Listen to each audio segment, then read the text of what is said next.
श्री कृष्ण भगवान गीता में कहते हैं, कर्म किए जा, फल की चिंता मत कर। ये सिखाता है कि हमें अपने कर्तव्यों की पूरी निष्ठा और ईमानदारी से निभाना चाहिए और उनके परिणामों की चिंता नहीं करनी चाहिए।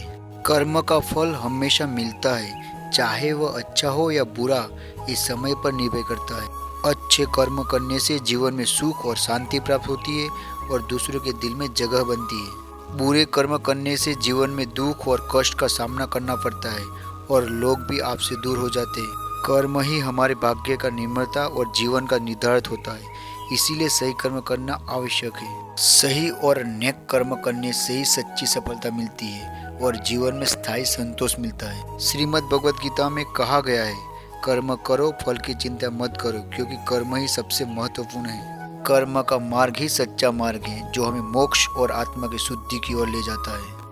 नेक कर्म हमें महान बनाता है और दूसरों के लिए प्रेरणा का स्रोत होता है, जिससे समाज में बदलाव आता है। कर्म का फल कभी व्यर्थ नहीं जाता, समय आने पर उसका परिणाम अवश्य मिलता है। इसीलिए हमेशा अच्छे कर्म करें। कर्म की शक्ति सबसे बड़ी होती है, जो हमारे जीवन को आकार देती है और हमें भविष्य की निर्धारित करती है।